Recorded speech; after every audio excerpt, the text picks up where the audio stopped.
பக்காவான ரெஸ்டாரண்ட் ஸ்டைலில் ஒரு சின்ன பட்டர் மசாலா பார்க்கலாம் வாங்க.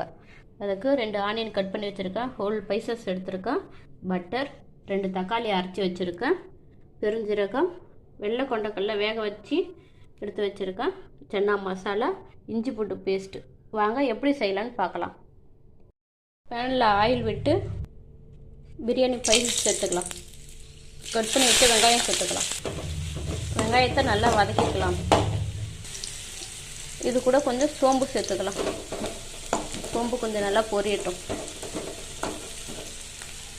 வெங்காயம் கொஞ்சம் வதங்கினதும் இஞ்சி பூண்டு சேர்த்து நல்லா வதக்கிக்கலாம். இப்போது அரைச்சி வச்ச தக்காளி பேஸ்ட்டு சேர்த்துக்கலாம். இந்த தக்காளி பேஸ்ட்டை நல்லா வதக்கி விட்டுக்கலாம். மசாலாவுக்கு கொஞ்சமாக மஞ்சள்தூள், மிளகாய்த்தூள், தனியாத்தூள் சேர்த்துக்கலாம்.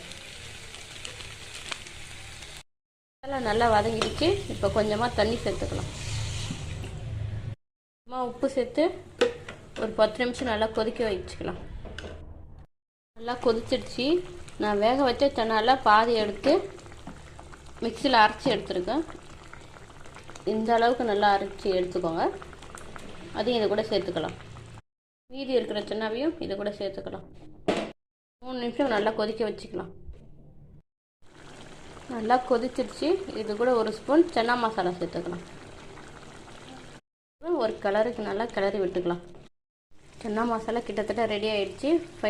ஃபைனலாக இதில் கொஞ்சம் பட்டர் சேர்த்துக்கலாம். பட்டர் சேர்த்ததும் கொஞ்சமாக கஸ்தூரி மேத்தி தூவிக்கலாம். இப்போது ஸ்டவ் ஆஃப் பண்ணிக்கலாம். டேஸ்டியான சன்னா பட்டர் மசாலா ரெடி. இதே மாதிரி நீங்களும் உங்கள் வீட்டில் ட்ரை பண்ணி பாருங்கள். மறக்காமல் நம்ம சேனலையும் சப்ஸ்கிரைப் பண்ணிவிடுங்க. நெக்ஸ்ட் வீடியோவில் பார்க்கலாம். பாய்.